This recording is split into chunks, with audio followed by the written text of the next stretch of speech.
Cinema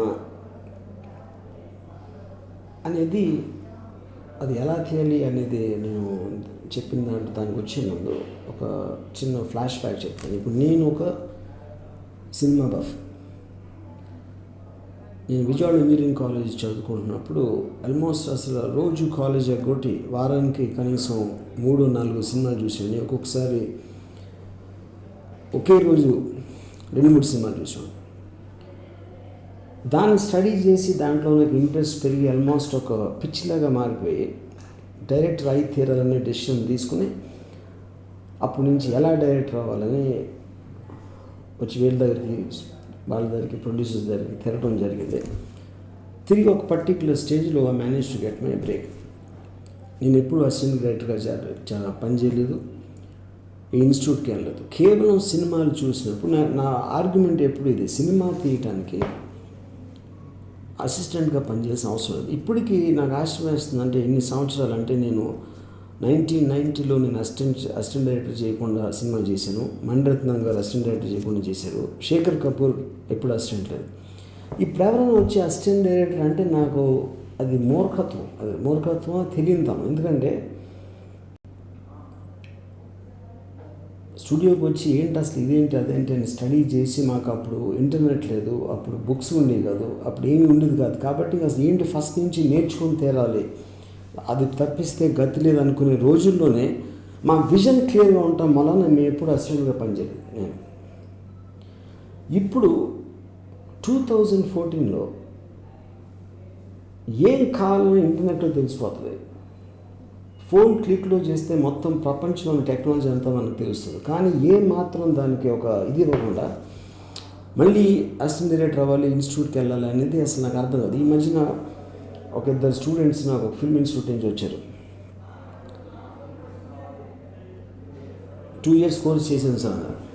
అంటే ఏంటి ఏం కోర్స్ ఏం నేర్పారు అక్కడ అంటే ఇది చెప్పారు, ఈజెన్స్టైన్ అన్నారు, షస్టోస్కీ అన్నారు, ఏదో రకరకాల. అంటే నేను ఇప్పుడు హైదరాబాద్ ఫిల్మ్ ఇండస్ట్రీలో మీరు తెలుగు వాళ్ళు ఇప్పుడు చేస్తున్నారు. మీ ఇన్స్టిట్యూట్ నేర్పితే రేసు గురం ఎలా నేర్పాలి, కానీ ఈజెన్స్టైన్కి ఏంటి మనకేం సంబంధం అంటే అప్పుడు అట్లీస్ట్ మీకు క్లారిటీ ఉండాలి. ఒక హిట్ సినిమా తీద్దాం మీరు ఇండస్ట్రీలోకి వస్తున్నారా, లేకపోతే మీరే చూసుకునే సినిమాలు ఏమైనా చూడాలా, అది అట్లీస్ట్ క్లారిటీ ఉండాలి. ఓకే, నేనే చూసుకుని నేను సినిమాలు చేస్తాను, నాకు కమర్షియల్ హిట్ అనేది అవసరం లేదు. అది ఉంటే అది వేరే పదం. ఇప్పుడు ఉన్న దాంట్లో ఒకప్పుడు అంటే నేను రాకముందు కూడా చాలా ముందు పెద్ద గొప్ప డైరెక్టర్లు కేబీ రెడ్డి గారు, బిఎన్ రెడ్డి గారు అలా ఉండేవారు. ఇంకొక పర్టికులర్ స్టేజ్లో కొంతమంది రాఘవేంద్రరావు గారు, దాసనారాయణ గారు వచ్చి ఉంటారు. తర్వాత ఇంకెవరు వచ్చి ఉండొచ్చు ఏమాడు. కానీ ఇప్పుడు ఎంతోమంది డైరెక్టర్లు ఒక హిట్ తీస్తారు, వెళ్ళిపోతారు, మళ్ళీ వస్తారు, ఇది చేస్తారు. సో అది ఆ బ్రాండ్ అనేది చాలా కాలం ఉండిపోయే బ్రాండ్స్ అనేది ఇంకొండవు. ఉదాహరణకి మీరు హాలీవుడ్లో చూసినా కూడా స్టీవెన్ స్పీల్బర్గ్, జేమ్స్ కెమెరాన్ వీళ్ళిద్దరూ కూడా 30-25 ఏళ్ళు కింద ఎన్నో గొప్ప సినిమాలు వస్తూ ఉంటే మన డైరెక్టర్ పేరు కూడా ఇప్పుడు అడగము కూడా. ఎందుకంటే ఆ cinema by itself becomes a brand. ఒక డైరెక్టర్ అసోసియేషన్ అనేది ఉదాహరణకి ఇన్సెప్షన్ సినిమాకి డైరెక్టర్ పేరు వేయకుండా from the director of Dark Knight అనేసారు. ఎందుకంటే డార్క్ నైట్ అనేది క్రిస్టఫర్ నోలన్ కన్నా పెద్ద బ్రాండ్ అని మార్కెటింగ్ టీం ఉద్దేశం. క్రిస్టఫర్ నోలన్ పేరు తెలియకపోవచ్చు కానీ డార్క్ నైట్ తెలియకుండా ఉండదు. సో ఆ పేరులోని ఈగో అనేది తీసేసి కేవలం సినిమా మీద కాన్సన్ట్రేట్ చేసి సినిమా అనేది ఒక బ్రాండ్ అనుకున్నాం. అప్పుడు సినిమా అనేది ఒక బ్రాండ్. సినిమా ఎవరు తీస్తారు, ఒక పర్టిక్యులర్ మనిషి డైరెక్టర్ అనేవాడు వాడికి ఇష్టమైన క్యారెక్టర్స్, వాడికి ఇష్టమైన స్టోరీ, వాడు చెప్పే పద్ధతిలో. అంటే రాఘవేంద్ర గారి దగ్గర పనిచేసాం కాబట్టి ఆ స్టైల్లో తీయటం, ఇంకెవరి దగ్గర పనిచేసాం ఆ స్టైల్ తీయటం అనేది అది చాలా అవుట్డేటెడ్ సిస్టమ్. ఇప్పుడు వాడి మనసులో వాడికి ఏమనిపించిందో అది తీయాలి. సో ఇండివిజువల్కి ఒక ఏమంటుందని ఒక థ్రస్ట్, నాకు ఇది నా టేస్ట్, ఇది నేను చెప్పదలుచుకున్న కథ, ఇది నేను చెప్పే విధానం, ఇది దానికి ఎంతమంది కనెక్ట్ అవుతారో చూడాలి. ఇప్పుడు పాత పద్ధతులు ఏమవుతుంది, ఇంతమంది ఉన్నారు, ఇంతమంది పని చేస్తున్నారు, ఇంత ఖర్చు అవుతుంది సినిమాకి. సో ఒక ఎక్స్ప్రెషన్ని మనం కంట్రోల్ చేసుకుని, లేదు మాస్కి ఇది కావాలా, ఇంకోటి గారు లేడీస్కి ఇది కావాలా, ఫ్యామిలీస్కి అది కావాలా అని చెప్పి దాంట్లో అర్థం లేని అనవసరమైన అన్ని లోపలికి నింపుతారు. వాళ్ళ లాజిక్ ప్రకారం కరెక్టే. ఎందుకంటే మనకు భయం వేస్తుంది, ఇంత డబ్బులు ఖర్చు అయినప్పుడు మళ్ళీ మనకి వెనక్కి ఎలా వస్తాయి, ఇంతమందికి నచ్చకపోతే మన పరిస్థితి ఏంటి అని. కానీ అలా అనుకున్న దాని మనం గ్యారంటీగా సినిమాలు ఆడట్లేదు. ఆటలు కూడా 90% ఫ్లాప్ అవుతాయి. సో కేవలం కమర్షియల్ ఎలిమెంట్స్ పెట్టిన మొలాన సినిమా హిట్ అవుతుంది అనుకోవటం మూర్ఖత్వం కొన్ని వందల ఫ్లాప్ని రుజువు చేసింది.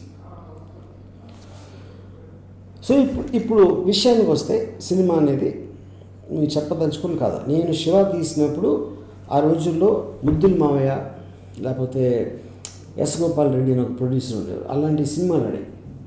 నాకే తెలుసా శివ ఆడుతుందని. నేను స్ట్రాంగ్గా అనుకున్నాను కాబట్టి తీసాను. అది ఆడింది. ఇంకేటేదో ఆడింది, ఇంకోటి ఏదో ఆడలేదు. కొన్ని హిట్స్ అయినాయి, కొన్ని ఫ్లాప్స్ అయినాయి, అలాంటి రకరకాలు జరిగింది. కానీ ఇలాంటి సినిమా తీస్తే చూడరు, ఎందుకంటే వేరే సినిమాలాగా లేదు అని అనుకుంటే ఒక శివ అనే సినిమా వచ్చేది కాదు. సో ఒక మనిషి స్ట్రాంగ్గా కన్విక్షన్ చేసేది తన తీనేది. నాకు లక్కీగా నాగార్జున నన్ను తీనేచ్చాడు. ఇంకో వేరే డైరెక్టర్ తీనిపోవచ్చు. ఇంకో డైరెక్టర్గా అసలు సినిమా ఇండస్ట్రీకి వచ్చే అవకాశమే అప్పుడు ఉండేది కాదు. ఇప్పుడు అలాగే అనుకుంటున్నారు అందరూ. కానీ ఇప్పుడు ఇక్కడ నేను చెప్పేది ఏంటంటే, ఇప్పుడు ఒక రెవల్యూషన్ డిజిటల్ టెక్నాలజీతో వచ్చింది. ఎందుకు వచ్చింది అది?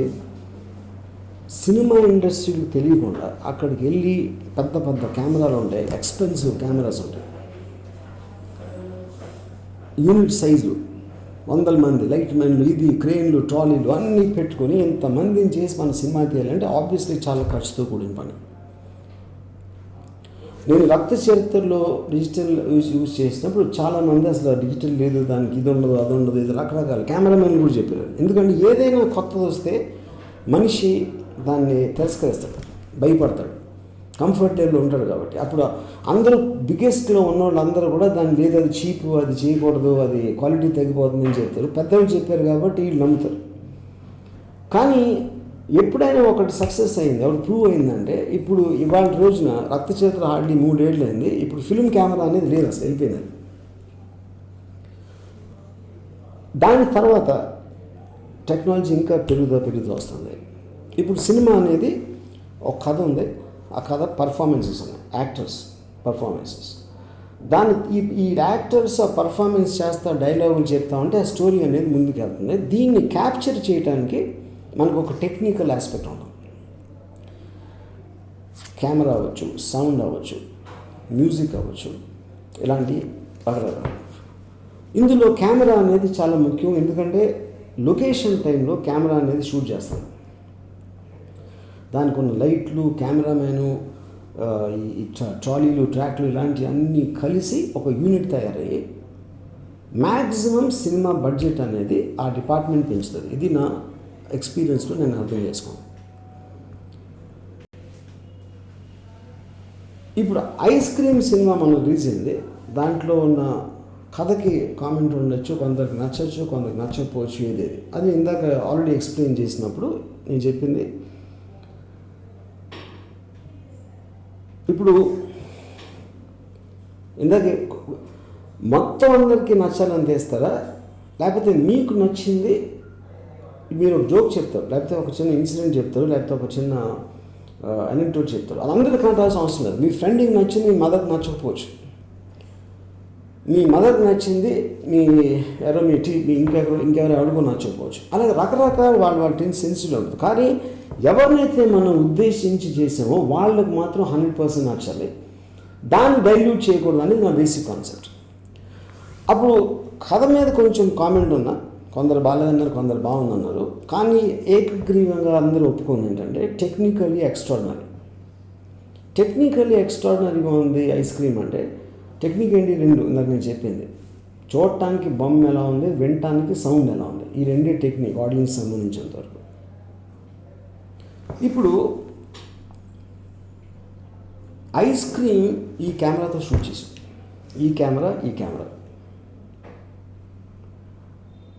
కెమెరా రెండింటితో షూట్ చేస్తే ఇది ఒక 25,000, ఇది ఒక 15,000. అంటే మీరు కొనటానికి 25,000లో మీ కెమెరా వస్తుంది, లేకపోతే 15,000లో కెమెరా వస్తుంది. ARRI 35 సూపర్ ARRI కెమెరా అది నియర్లీ 1.7 crores. 1.7 crores కెమెరాతో తీసిన బొమ్మకి దీంతో తీసిన దానికి ఆడియన్స్కి తేడా పోకుండా టెక్నికల్గా బ్రహ్మాండంగా ఉందంటే దాని మీనింగ్ ఏంటి అసలు? ఇప్పుడు చాలాసార్లు సినిమాకి చాలా ఖర్చు అయిపోయింది, ఎలా రికవర్ అవుతుంది, తర్వాత రిలీజ్ అయిన తర్వాత ఆడకపోతే చాలా ఫ్లాప్ అయింది, ఎంతో కొన్ని కోట్లు పోయినాయి, ఈ కోట్లు పోయింది, 50 లక్షలు పోయింది, ఇలాంటివి రకరకాలు వింటాం. ఒక సినిమా ఖర్చు ఎందుకు అవుతుంది? అది పాయింట్. డబ్బులు పోయినాయి అంటే డబ్బులు ఎక్కడికి పోవు, ఏ డబ్బులు ఎక్కడికి పోవు, ఒకళ్ళ జేబుల్లోంచి వేరే జేబుల్లోకి మారతాయి. సో ఇప్పుడు ఒక ప్రొడ్యూసర్ అనేవాడు తను టెక్నీషియన్ని, ఒక యాక్టర్ని, రకరకాల వేరే వాళ్ళని వాళ్ళ ఒక్క పనితనాన్ని నమ్మి తను పెడతాడు డబ్బులు. ఆ డబ్బులు కంట్రోల్ ఎలా ఖర్చు పెట్టాలని కంట్రోల్ అని మళ్ళీ టెక్నీషియన్స్, యాక్టర్స్ మీద ఉంటుంది. అది చేసిన తర్వాత ఒక స్టేజ్లో ఫ్లాప్ అయింది అనుకోండి, ఎవరైతే కంట్రోల్ చేస్తున్నారో ఆ డబ్బులు ఎలా ఖర్చు పెట్టాలనేది వాళ్ళకి మాత్రం వాళ్ళ డబ్బులు ఉంటాయి. వాళ్ళని నమ్మిన వాళ్ళందరికీ డబ్బులు పోతాయి, డిస్ట్రిబ్యూటర్స్ అవ్వచ్చు, ప్రొడ్యూసర్స్ అవ్వచ్చు, అందరికీ. అప్పుడు నా పాయింట్ ఏంటంటే ఫైనల్గా ప్రతి ఒక్కరు తీసేది ఆడియన్స్కి డబ్బులు అనేది ఆడియన్స్ నుంచి వస్తాయి. అప్పుడు వీళ్ళందరూ కలిసి ఆ ప్రోడక్ట్ చేసి వాళ్ళు వంతుకున్న దాంట్లో వాళ్ళ దగ్గర నుంచి తీసుకోవాలనేది నా ప్రైమరీ కాన్సెప్ట్. ఇది పెట్టడానికి అఫ్కోర్స్ చాలా కాంప్లెక్సిటీస్ ఉంటాయి దీంట్లో, అన్నీ కూర్చుని దాన్ని చేయాలి. సో ఒక కోఆపరేటివ్ సొసైటీలుగా చేసినప్పుడు ఐ ఫీల్ ఏ సినిమా కూడా ఫ్లాప్ అవుట్ అనేది జరగదు. హిట్ అవుతుంది, సూపర్ హిట్ అవుతుంది, మెగా హిట్ అవుతుంది, ఫ్లాప్ మాత్రం జరగదు. ఎందుకంటే కాస్ట్ ఆఫ్ ప్రొడక్షన్ అనేది మనం అవాయిడ్ చేసే ప్రాసెస్లో వెళ్తున్నాం కాబట్టి. దీని కాంప్లికేషన్స్ ఇందాక చెప్పినట్టు మనం స్టార్ట్ అయినప్పుడు నాకు ఐస్ క్రీమ్ స్టార్ట్ చేసినప్పుడు కొన్ని అర్థమైనాయి, కొన్ని అవ్వలేదు. ఫర్ ఎగ్జాంపుల్ నా ఇంటి రెంట్ వాడు నా ఇల్లు ఏ లొకేషన్లో షూట్ చేసినా తను రెంట్ అడిగాడు. ఆబ్వియస్లీ తన సినిమా వాడు కాబట్టి తను వేరే వేరే సినిమాలు అవుతుంటే ఈ సినిమాని పని కట్టుకొని ప్యాషనెట్గా చేయాల్సిన అవసరం తనకు లేదు. లేకపోతే టీవీ యాడ్స్ వేస్తాం, టీవీ యాడ్స్లో అది వేరే అన్నీ వేస్తూ ఉంటారు కాబట్టి వాళ్ళు సినిమాకి పార్ట్ కాదు. చాలా కొన్ని ప్రాబ్లమ్స్ ఉంటాయి ఆ పర్టికులర్ సినిమాకి సంబంధించి, అక్కడ ఉన్న నేచర్కి సంబంధించి, అక్కడ ఉన్న మనుషులకు సంబంధించింది. వాటిని ఓవర్కమ్ చేయొచ్చు, నేను నెగోషియేట్ చేసుకుని. కానీ నైతికంగా నేను చేసిన పనికి ఫలం వచ్చినప్పుడే నాకు డబ్బు రావాలనే మైండ్ సెట్ అనేది రాకపోతే industry will keep on losing money. ఉదాహరణకి ఒక పర్టిక్యులర్ చాలా చిన్న సైజ్ హీరో ఈ మధ్య నేను విన్నాను, షూటింగ్కి వచ్చినప్పుడు నేను ఆ క్యారవాన్ లేకపోతే నేను టిఫిన్ చేయను, నేను బ్రేక్ఫాస్ట్ చేయను అని చెప్పాడు. షూటింగ్ 1 గంట ఆపేశారు. ఈ క్యారవాన్ ఏదో పొరపాటున లేట్గా వచ్చింది. ఎందుకంటే తన మైండ్ ఏం ఫీల్ అవుతున్నాడు, వాళ్ళు వేరు నేను వేరు అని ఫీల్ అవుతున్నాడు. నేనేదో వచ్చి నా డబ్బులు తీసుకుని నేను చేస్తున్నాను. కానీ వీడి డబ్బులు కూడా అక్కడి నుంచి రావాలి, వీడి పని అందరూ, అప్పుడు అందరూ ఒక్కటే అనే యూనిటీ ఫీల్ ఎప్పుడు ఫీల్ అవుతామంటే మన అందరికీ లింక్డ్ అయి ఉండాలి ఆ ఫిలిం రిజల్ట్. అంతేగా నా డబ్బులు నాకు వచ్చేసి సినిమా ఏవైతే నాకేంటి అనే యాటిట్యూడ్ ఉన్నంత వరకు ఆ డివిజన్ ఉంటుంది. ఆ డివిజన్ వల్లనే నాకు తెలిసి 90% ఆఫ్ ఫిల్మ్స్లో ఇంటర్నల్ పాలిటిక్స్ వచ్చేసి పనిచేస్తున్న వాళ్ళు మధ్యలో వదిలేసి దానికి ఏదో శాపనార్థాలు పెట్టేసి ఇలాంటి పాలిటిక్స్ అన్నీ జరుగుతాయి. ఇవన్నీ వెళ్ళిపోతాయి ఒక దెబ్బతో. ఈ cooperative society cooperative way of making films అని. అప్పుడు ఇన్నోళ్ళు మనకు తెలియదు అంటే మన అందరం గొర్రెల మందులా ఉంటాం. నేను కూడా నేను కాదని కాదు, నేను కొంచెం అడ్వాన్స్గా ఆలోచించవచ్చు. కానీ నాకు కూడా ఎన్ని సంవత్సరాలు పట్టింది తెలుసుకోవడానికి. అఫ్కోర్స్ ఇప్పుడున్న టెక్నాలజీ నేను హెల్ప్ చేస్తాను. నాకు ఫస్ట్ టైం ఇది ఐడియా ఎప్పుడు వచ్చిందంటే కంపెనీ తీస్తున్నప్పుడు నేను వివేక్ ఓబెరాయ్ కొంతమందితోటి ఒక లోపల ఒక నడుస్తున్న ట్రైన్లో కోచ్లో షూట్ చేసి ఒక ప్యాన్ షాట్ ఉంది. కోచ్ ఈ చివరి నుంచి ఆ చివరికి కనిపిస్తుంది. అప్పుడు నేను అలా యూనిట్ ఉండటానికి వీలు లేదు కాబట్టి నడుస్తున్న ట్రైన్లో నేను కెమెరామ్యాను ఒక అసిస్టెంట్ మేము ముగ్గురిని కూర్చున్నాం. ఆ ట్రైన్ ఇటు తిరుగుతుంది. అప్పుడేమో అక్కడ లైట్స్ ఉన్నాయి, ట్రైన్ లోపల లైట్స్, ఎగ్జిస్టింగ్ లైట్స్ ఉన్నాయి, బ్లూ లైట్స్. వీటిలో తీద్దామా, ట్రై చేద్దాం సార్ అన్నాడు కెమెరామ్యాన్. ఇది ఎక్స్పోజ్ అవుతుందా అన్న అంటే తను ఏమన్నా సార్ నేను లైట్ మీటర్ చెక్ చేస్తే సరిపోతుంది ఇంటెన్షన్. కానీ తను భయపడుతున్నాడు. సో నేనేమన్నానంటే అంత పెద్ద కెమెరాలు కనిపెట్టి ఫిల్మ్ కనిపెట్టి అంత తెలివైన వాడు ఎక్స్పోజ్ చేయని లైట్ మనకి ఎందుకు వేస్తారు, మన ఆలకన్నా పుడింగ్లా జస్ట్ వేసేద్దాం ఇదే లైట్లో చూసుకుందాం అని చెప్పాను. అది బ్రహ్మాండంగా వచ్చింది. One of the most well photograph films అని కంపెనీకి పేరు. కంపెనీలో కూడా అంటే ఇది 2002 నేను చెప్పేది. సినిమా అనేది ఒక సిరీస్ ఆఫ్ ఫోటోగ్రఫిక్ ఇమేజెస్. ఒక షాట్ వస్తుంది, తర్వాత ఇంకో షాట్ వస్తుంది, తర్వాత ఇంకో షాట్ వస్తుంది. మూవింగ్ ఫోటోగ్రాఫ్స్ అంతే. ఒక స్టిల్ ఫోటోగ్రాఫ్ మీరు ఒక కెమెరాలో తీసినప్పుడు మూవింగ్ ఫోటోగ్రాఫ్ తీయడానికి 200 మంది ఎందుకు అవసరం? అంతకన్నా రిడిక్యులస్ థింగ్ అనేది లేదు. సో ఇది హిస్టరీ. ఇప్పుడు నేను ముఖ్యంగా మెయిన్గా నేను చెప్పదలుచుకున్నది ఏంటంటే, ఒక సినిమా తీయటానికి కావాల్సింది కెమెరా, రికార్డింగ్, యాక్టరు, మీకున్న స్టోరీ. ఈ 4. స్టోరీ అనేది మీ ఐడియా. యాక్టర్ అనేది ఇలాంటి ఫిల్మ్స్కి మీరు యాక్టర్కి చెప్పే కెపాసిటీ ఉంటే అది వేరే విషయం. లేకపోతే మీరు సినిమా తీసేస్తాను అనుకుంటే మీరు మంచి యాక్టర్ అనుకున్నాడు, మీకు తెలిసినోడో లేకపోతే ఎవరినైనా మీరు చూస్ చేసుకుంటారు. తర్వాత కెమెరా. ఈ కెమెరా అనేది సపోజ్ ఇప్పుడు లేటెస్ట్ ఏదంటే 25,000. మీరు 25,000 రూపీస్ కెమెరా మీరు కొనేయచ్చు. ఆ డబ్బులు మీకు లేకపోతే మీరు ఎవరి దగ్గర తీసుకోవచ్చు ఈ కెమెరా. లేకపోతే మీ యూనిట్లో వాళ్ళందరూ తలా 2,000, 1,000 వేసుకుని మీరు పర్మనెంట్గా సినిమాలు తీయడానికి మీరు ఇన్వెస్ట్ చేసి ఒక కెమెరా ఒకటి పెట్టుకోవచ్చు. కానీ నా ప్రిడిక్షన్ ఏంటంటే ఇది 1 మంత్లో మళ్ళీ దీన్ని సగం అయిపోయిన ఆశ్చర్యం.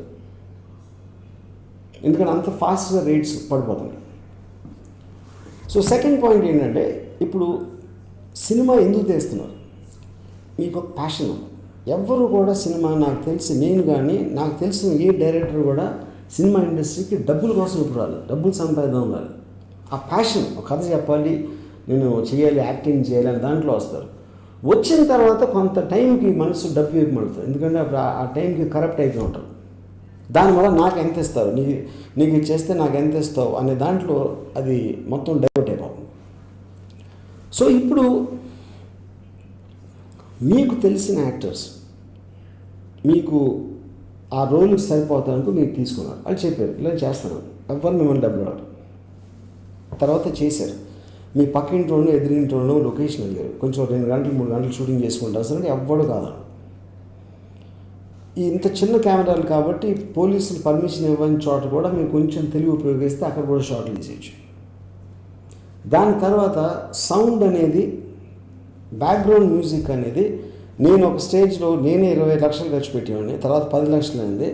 ఇప్పుడు అసలు ఐస్ క్రీమ్లో మీన్స్ రీరికార్డింగే చేయలేదు. అసలు ఐస్ క్రీమ్ ఫ్రీ వెబ్సైట్స్లో మ్యూజిక్ అవైలబుల్ ఉంది, స్టాక్ మ్యూజిక్ అవైలబుల్ ఉన్నది. వాటిని తీసి మేము ట్రాక్స్లో వేసాం. అది ఎవరికి తెలియదు. సౌండ్ బ్రహ్మాండంగా ఉంది, మ్యూజిక్ బ్రహ్మాండంగా ఉందని పేరు వచ్చింది. సో మ్యూజిక్ మీకు ఖర్చు లేకుండా వస్తుంది. సౌండ్ మీకు జస్ట్ దాంట్లో పెట్టుకుని మొత్తం అనిపిస్తుండే టపటావా దాన్ని వేసారు.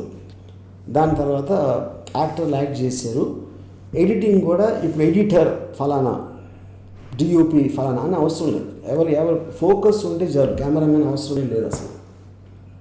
అంటే మీరు కెమెరా అనేది మీరు అవార్డు కోసం చేస్తున్నారా, మీ నేరేటివ్ కోసం చేస్తున్నారా, ఆ క్లారిటీ ఉండాలి. నాకు నంది అవార్డు రావాలి, నేషనల్ అవార్డు రావాలి సినిమాటోగ్రఫీ అంటే అది సెపరేట్ సిస్టమ్. అని మీకు కేవలం మీ స్టోరీ కనపడాలి, వినపడాలి, ఫోకస్లో ఉండాలి. దానికి ఎవరైనా చేయగలుగుతారు. కెమెరామెన్ అనేది దానికి మీనింగ్ లేదు.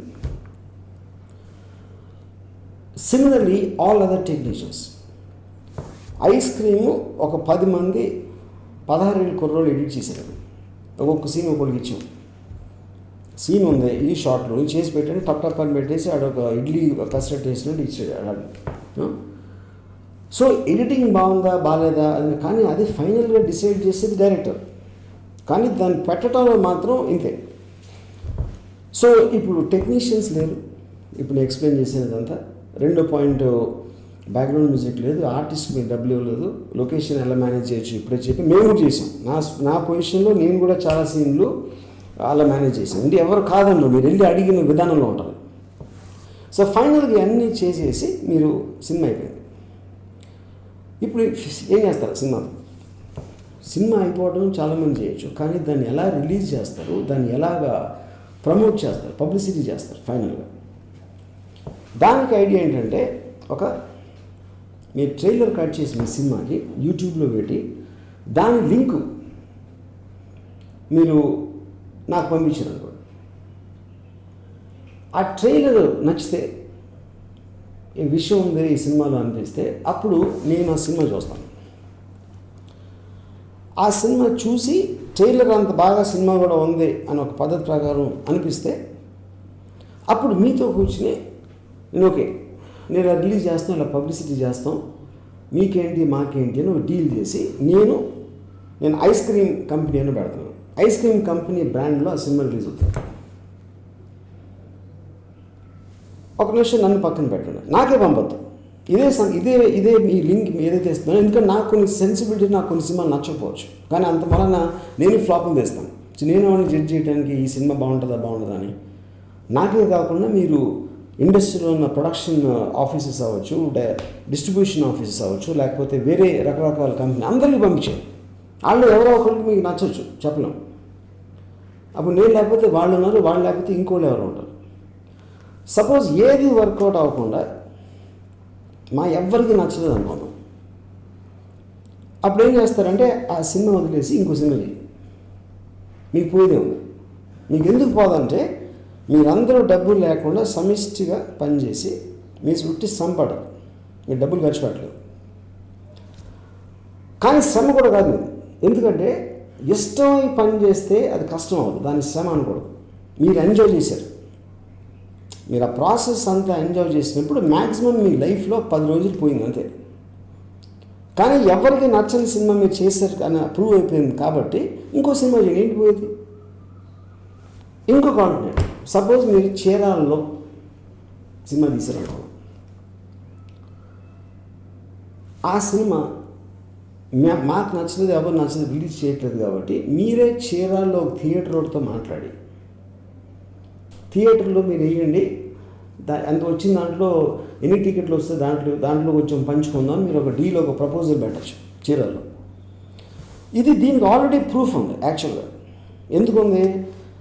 హైదరాబాద్ నవాబ్ అని ఒక్క రామకృష్ణ థియేటర్లో నియర్లీ ₹1 కోటి కలెక్ట్ చేసింది. దానికి కారణం ఏంటంటే ఆ సబ్జెక్ట్ మ్యాటరు రామకృష్ణ థియేటర్ దగ్గర ఉన్న పర్టికులర్ ఏరియాకి సంబంధించింది, వాళ్ళకి కనెక్ట్ అయింది. అది హైదరాబాద్లో మిగతా ఏ థియేటర్లో కానీ ఆంధ్రప్రదేశ్లో ఎక్కడ ఆడలేదు. సేమ్ థింగ్ తునిలో నేను నాన్న అబద్ధం, నాకు పేరు సరిగ్గా గుర్తులేదు, ఉట్టి తునిలో 22 days 4 shows హౌస్ఫుల్ అని. ఎందుకంటే ఆ సినిమా తునిలో తీశారు, ఎందుకంటే తుని వాళ్ళు కనెక్ట్ అయ్యారు అక్కడ. అలాగే ఇప్పుడు ఫిల్మ్ ఇండస్ట్రీ అనేది ఇండియాలో బాంబేలో ఉంది, హిందీలో ఎక్కడో హైదరాబాద్లో ఉంది తెలుగు ఇండస్ట్రీ. చీరాల్లో ఎందుకు ఉండదు, ఖమ్మంలో ఎందుకు ఉండకూడదు? అప్పుడు ఏమవుతుందంటే మీరు చీరాల అబ్బాయిని హీరో పెట్టి, చీరాల అమ్మాయిని హీరోయిన్ పెట్టి, చీరాల లొకేషన్స్ ఎవరో తెలుసుంటే చీరాల నివసించేవాళ్ళు అక్కడి నుంచి అక్కడ ఏదో వాళ్ళు కనెక్ట్ అయ్యే ఒక ఐడియా తీసుకుని మీరు సినిమా చేసి మీరు చీరాల్లో చూసుకుంటే ఇంకేంటి ప్రాబ్లం? నేను ఎలాగో ఆల్రెడీ ప్రూవ్ చేశాను, డబ్బులు లేకుండా సినిమా తీసేసి ఆల్రెడీ ప్రూవ్ అయిపోయింది. ఆ ప్రూఫ్ అయిపోయిన తర్వాత దాన్ని రిలీజ్ చేయడానికి చీరాల్లో మీరు చేసుకోవచ్చు, లేకపోతే మీరే అక్కడే పెట్టి కొంతమంది పిలిచి ₹5,000 తీసుకుని చూడవచ్చు, లేకపోతే ఫ్రీగా చూపెట్టచ్చు. ఎవెన్చువల్లీ మీరు చూపెట్టడానికే కదా. అప్పుడు అక్కడ రెస్పాన్స్ బట్టి మీరు చీరాల పక్కకు తీసుకెళ్ళచ్చు, లేకపోతే మీరు చీరాల కలెక్షన్స్ ఎంత బాడిందో చూపించి మళ్ళీ మీరు హైదరాబాద్ రావచ్చు మెయిన్ డిస్ట్రిబ్యూటర్ కోసం. దాని తర్వాత వేరే రెవెన్యూస్ అని యూట్యూబ్ అని వచ్చి ఇదని వచ్చి ఇలాంటివి ఎలాగో ఉన్నాయి. So this is as far as promotion is concern, release is concern. అప్పుడు మీరు ఆంధ్రప్రదేశ్ అంతా రిలీజ్ చేయాలంటే మీరు డెఫినెట్గా టీవీలో యాడ్స్ ఇవ్వాలి, అట్లాంటివన్నీ అవుతాయి. అది ఎలాగో మీ డిస్ట్రిబ్యూటర్ వస్తే మీకు అది జరిగిపోతుంది. మీ ఊర్లోనే చేయాలంటే టీవీ అవసరం లేదు, మీ ఊర్లో మీరు పోస్టర్లు పెట్టారు, అది పెట్టారు, లేకపోతే కరపత్రాలు పంచండి. ఫలానా సినిమా థియేటర్లో ఉంది, జస్ట్ 5 crores మీరు ఇస్తే వాళ్ళు పని చేస్తే ఆ పబ్లిసిటీ అయిపోతుంది. మెయిన్ థింగ్ ఏంటంటే ఈ సినిమాలో మీరు గుర్తుంచుకోవాల్సింది, మీకు సినిమాలో ఉన్న కంటెంట్ కన్నా టైటిల్ దేని గురించి ఆ సబ్జెక్ట్ అనేది క్లియర్గా పోస్టర్లో కానీ ట్రైలర్లో కానీ రావాలి. ఎందుకంటే అట్రాక్ట్ చేసేది ట్రైలర్. సినిమా అనేది మీరు థియేటర్ లోపలికి వెళ్ళాక తెలుస్తుంది ఎంత బాగుంది ఎంత బాగాలేదని. సో ఈ కాస్టింగ్ లేని సినిమాలు అనేది ట్రైలర్ వర్కౌట్ అవ్వకపోతే అది నిజంగా సినిమా టెరిఫిక్గా ఉన్నా కూడా it won't make any difference. So this is the basic point and say. So అప్పుడు ఇండస్ట్రీ ప్రతి చోట, ఎందుకంటే సినిమా అనేది ఫైనల్గా ఒక తయారైంది, దాని 100-200 మంది ఒక థియేటర్లో కూర్చొని చూస్తున్నారు. అంటే ఒక నాటకం ఉంటుంది, పృథ్వీ థియేటర్ అని ఉంది బాంబేలో. ఆ పృథ్వీ థియేటర్లో రెగ్యులర్ ఆడియన్స్ ఉంటుందండి నాటకం చూడటానికి. అది ఇక్కడ మనం ఇలా చూస్తున్నాం. సో ఇంతమంది, ఇంత పెద్ద పాపులేషన్ ఉన్న మన కంట్రీలో, మన రాష్ట్రంలో, కేవలం నా ఫాదర్కి డబ్బు ఉండాలి, లేకపోతే నా ఫాదర్ డైరెక్టర్ అయి ఉండాలి, లేకపోతే ఇండస్ట్రీలో ఏదో అయి ఉండాలి, వాళ్ళకే అవకాశాలు వచ్చే కాలం పోయింది. ఇప్పుడు కంప్లీట్ డెమోక్రసీ, ఎవరైనా సినిమా తీయచ్చు, ఏం డబ్బు లేకుండా తీయచ్చు, టాలెంట్ ఉన్నోడుని ఎవ్వరూ ఆపలేరు. That is the place we reach and I'm very happy about it. ఎందుకంటే నేను డైరెక్షన్ రేట్ తీసుకోవడానికి నేను ఏమేమి చేయాల్సి వచ్చిందో అది చేయటానికి అది అవసరం లేదు చేయడానికి, ఎందుకంటే మొత్తం మీ దగ్గరే ఉంది. అది తెలుసుకోవటానికి ఈ ప్రాసెస్ చెప్పాను. ఈ ప్రాసెస్లోంచి మీకేమన్నా డౌట్స్ వస్తే, ఎలాగ ఇది ఇక్కడ ఏదో ప్రాబ్లం ఉంది కదా, ఆ ప్రాబ్లం ఉంది కదా అని, నేను మళ్ళీ మీరు ఆ డౌట్స్ అన్నీ నాకు కామెంట్స్లో పోస్ట్ చేస్తే దాన్ని నేను తీసుకుని అది ఎలా ఓవర్కమ్ అవ్వాలి, టెక్నికల్గా మీకు ఎలా ఎలాంటి అడ్వైస్ ఇవ్వాలి, అదంతా నేను చెప్తాను మళ్ళీ వచ్చి. And wish you all the best, and I'm hoping that you'll make mind-blowing films, and I'm super sure about it.